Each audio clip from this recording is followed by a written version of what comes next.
President Yoon Suk-yeol has created a new presidential office to better coordinate policies and reshuffled all of his senior secretaries, hoping to boost his policy drive.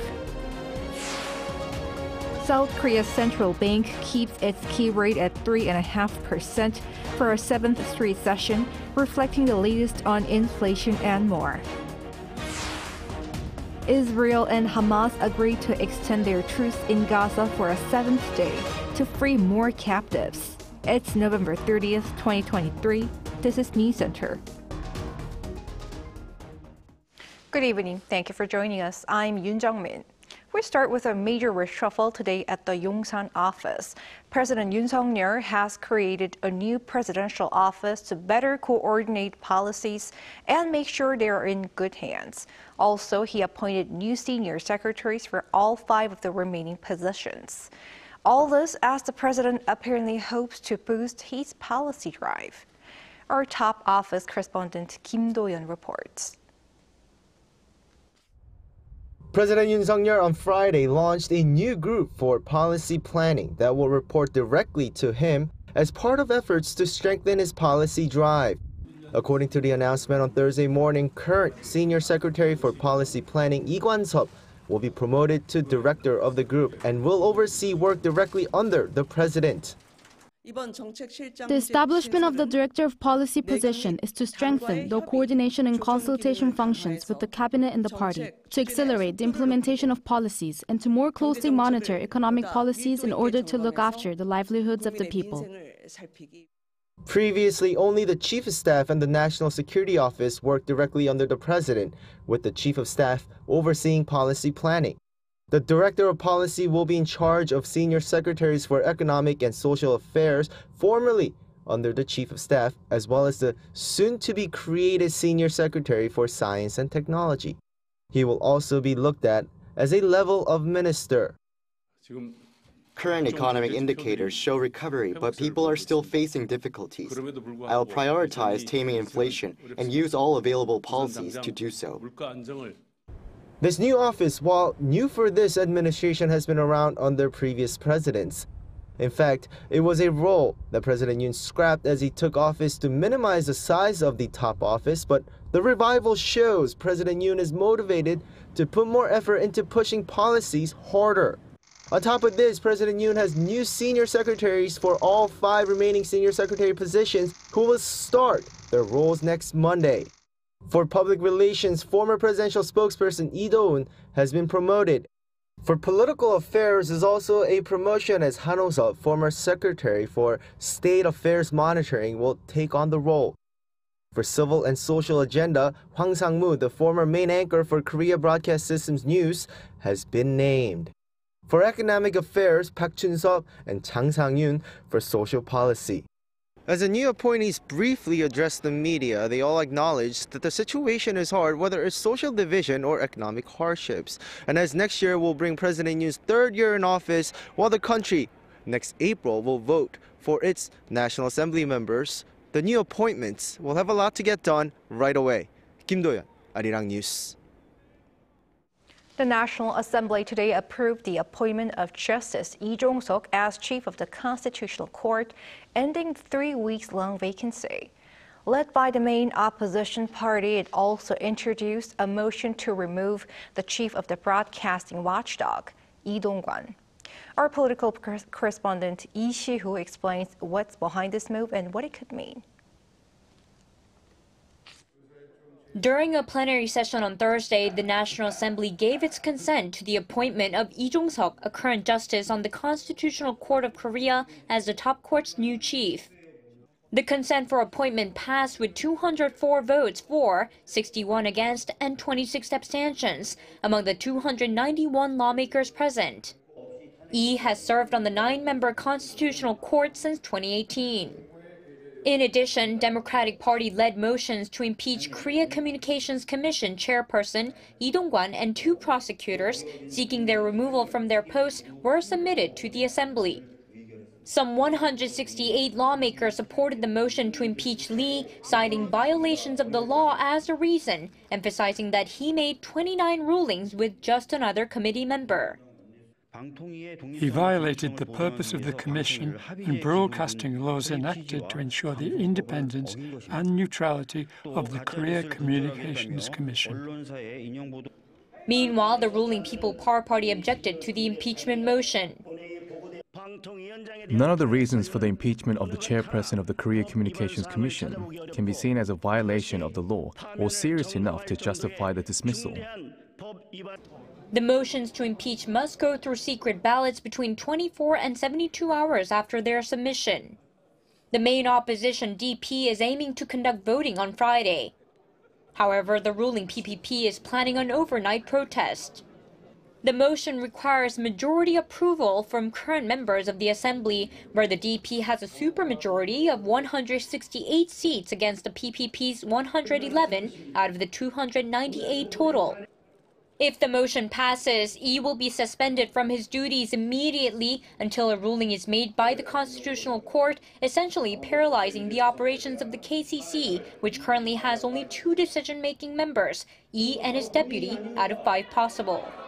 Some of the imminent pending issues at the KCC are the reauthorization of broadcasting stations' licenses that are due to expire and finalizing penalties against Google for forced in-app purchases. Lee Si-hu, Arirang News.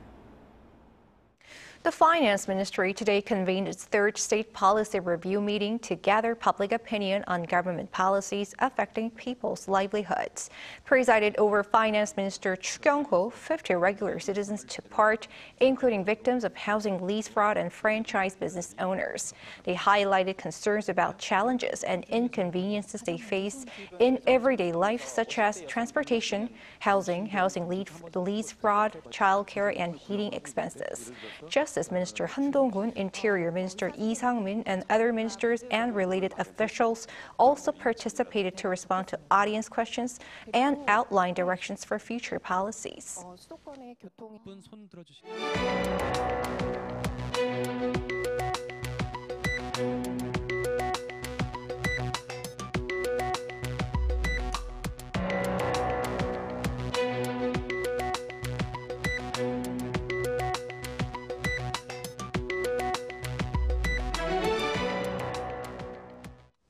The Bank of Korea has decided to keep its key interest rate steady for the 7th consecutive time at 3.5%, having reflected the latest on inflation. And it cut the growth outlook for next year to a little over 2%. Our economic correspondent Shin Ha-young explains. South Korea's central bank has again kept its key interest rate unchanged at 3.5% as widely expected. The decision was announced on Thursday following a Monetary Policy Committee meeting. Despite the higher-than-expected inflation growth, a slowdown is anticipated. Considering the impact of the prolonged monetary tightening of the U.S. Fed and rising external uncertainty, including geopolitical risks, we have decided to keep a tightened monetary policy. The Board of Governors voted unanimously to maintain the current tightening stance. For a 7th straight meeting, the Bank of Korea has decided to freeze the rate. The base rate has been held at 3.5% since February, following 10 consecutive rate hikes to tame inflation beginning in August 2021.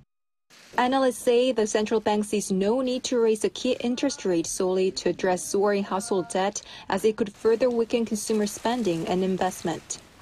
Meanwhile, the BOK on Thursday maintained its economic growth outlook for this year at 1.4%, while it slashed the outlook for next year by 0.1 of a percentage point to 2.1% from the previous projection in August.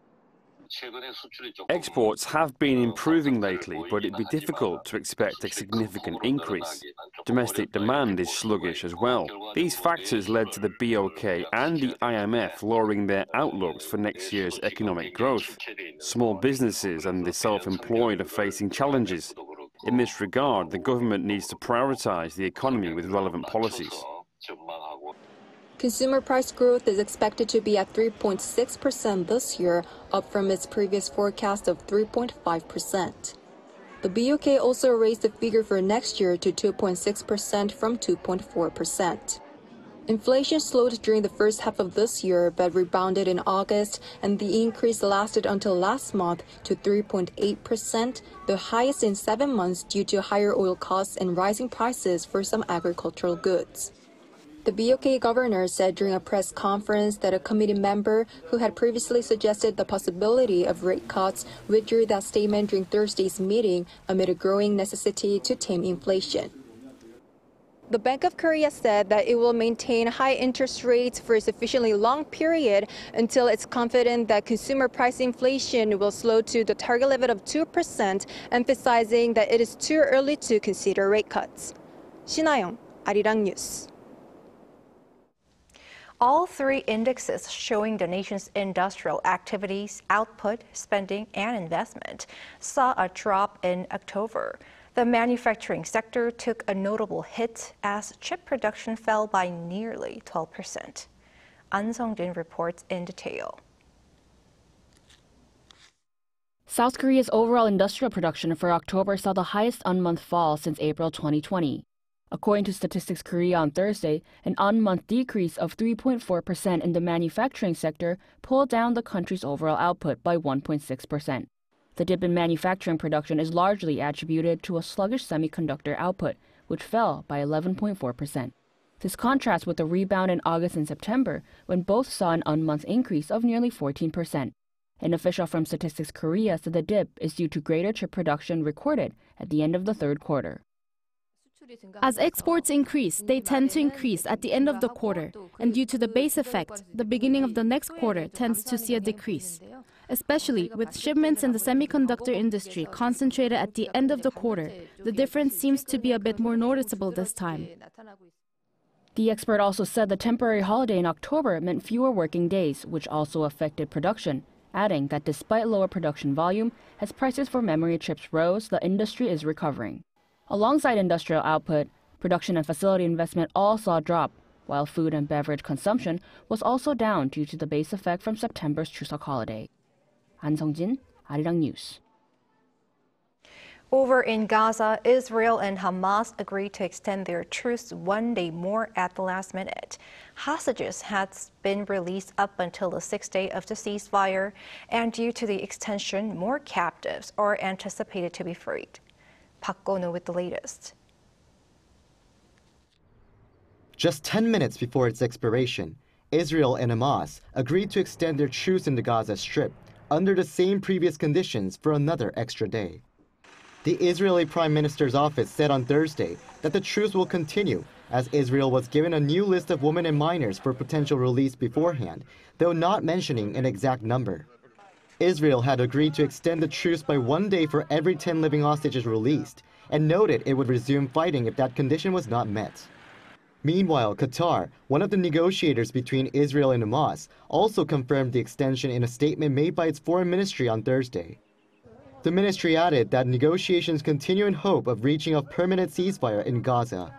Thanks to continuous efforts by these mediators, including Qatar, Egypt, and the U.S., more captives are set to be released and more humanitarian aid convoys are scheduled to enter Gaza. Just before the ceasefire between Israel and Hamas was due to expire at 7 a.m. on Thursday local time, 16 hostages were released by Hamas, including 10 Israelis, 4 Thai nationals, and 2 Russians. They were handed over to the Red Cross late Wednesday on the 6th day of the truce and were taken to 5 different hospitals in Israel. In exchange, Israel also released 30 Palestinians, mostly women and minors. Over the first 5 days of the ceasefire, which began last Friday, Hamas released 81 hostages and Israel freed 180 Palestinians from prison, mainly women and minors. Park Go-no, Arirang News. South Korea's Ministry of National Defense says it would be desirable for Seoul to also nullify the 2018 Inter-Korean Military Agreement. A ministry spokesperson told reporters on Thursday that since Pyongyang announced a virtual termination of the agreement last week and is blatantly restoring military options, the South Korean military will take countermeasures to protect its people. Last week, after the government announced a partial suspension of the 2018 Inter-Korean Military Agreement on a clause regarding aerial reconnaissance, Pyongyang announced a virtual termination of the agreement.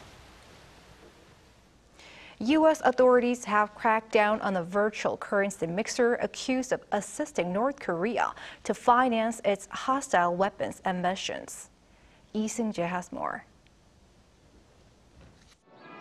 The U.S. Department of Treasury on Wednesday sanctioned Sinbad.io, a virtual currency mixer used by North Korean hacking group Lazarus Group, adding them to its Office of Foreign Assets Control sanctions list.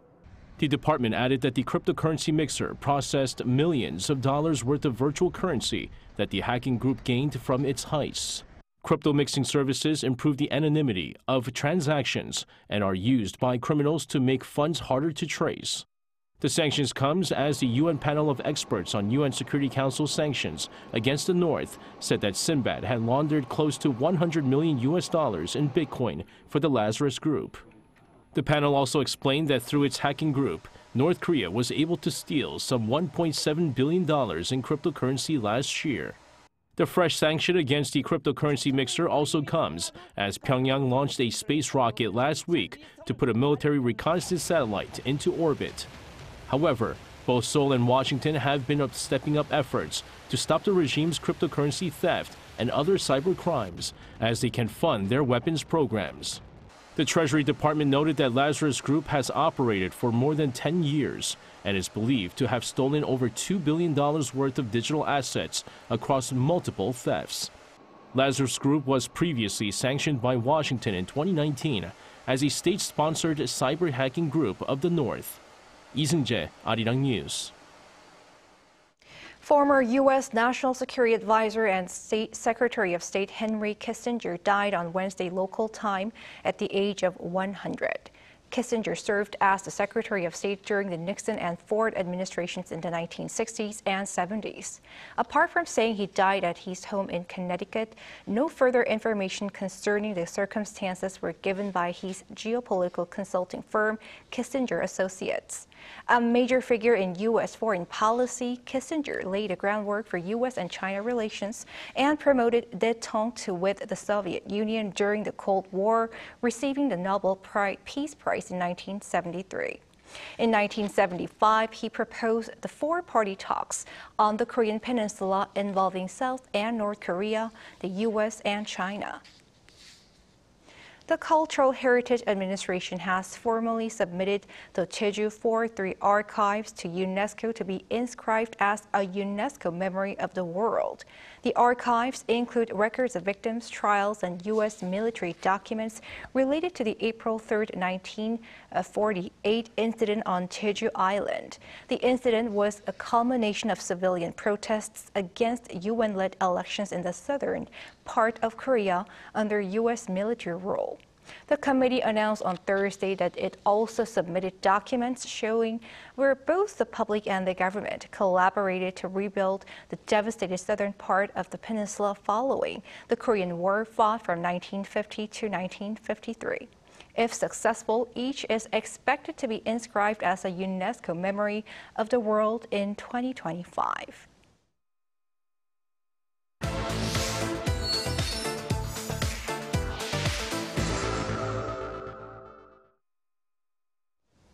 Earlier this week, a series of measures were rolled out for foreign workers in South Korea.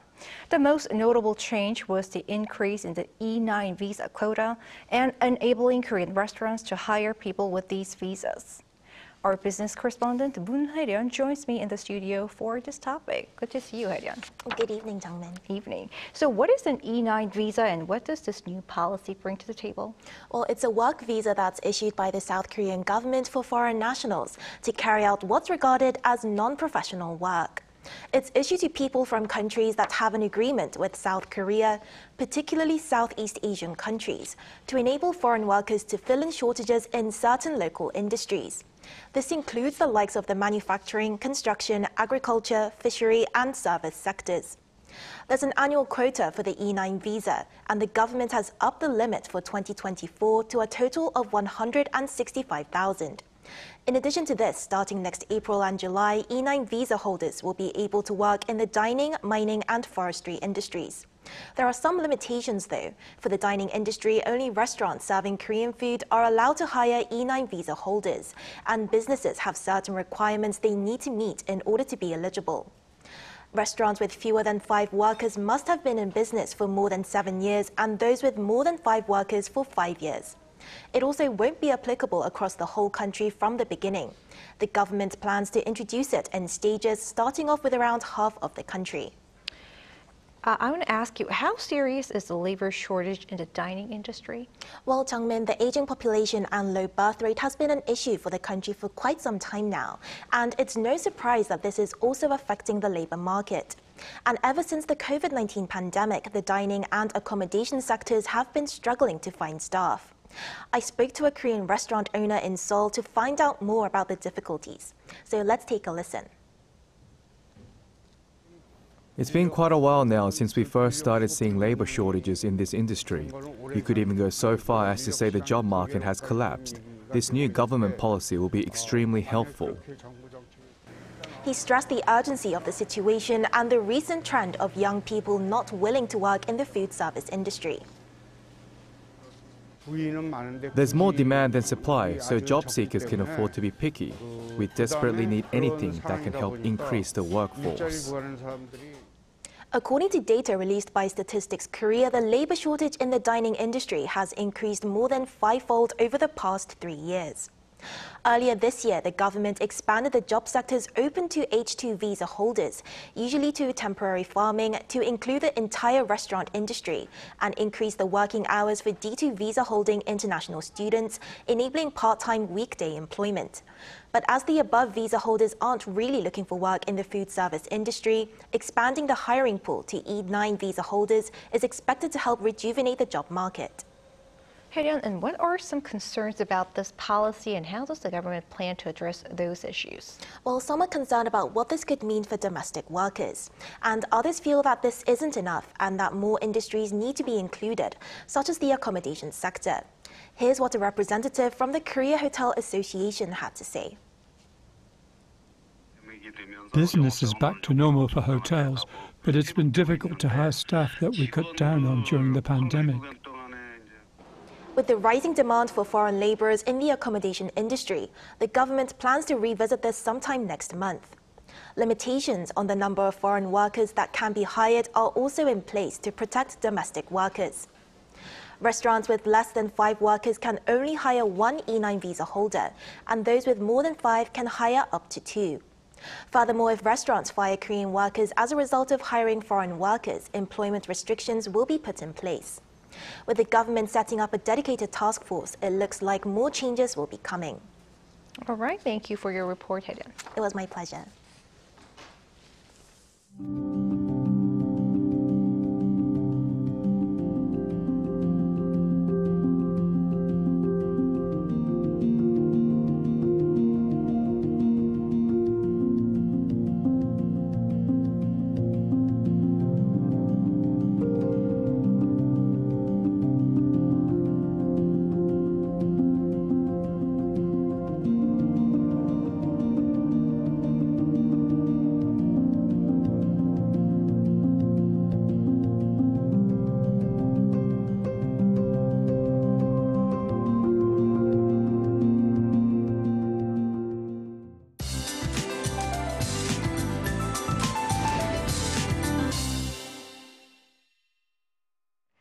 The Arctic cold has reached its peak on the last day of November. This extreme cold wave will ease little by little from today, but the frigid weather will continue to be below the seasonal norms by the end of the week. As the Arctic cold flows in, snow clouds have formed in the West Sea area. Therefore, these snow clouds will affect the West Coast until tomorrow. With a heavy snowfall watch issued, up to 10 centimeters of snow are in the forecast on the West Coast, and up to 15 of the mountainous areas for Jeju Island. The snow on the West Coast will mostly stop tomorrow afternoon. Due to freezing snow at sub-zero temperatures, extra caution is necessary on very slippery roads. Minus figures will be take over nationwide. Chuncheon will be ice cold at minus 10 degrees Celsius. Daily highs in Seoul and Chuncheon will get up to 3, Busan 9 degrees. The weather will mostly be sunny on the weekend, taking the cold away. That's all for Korea. Here are the weather conditions around the world.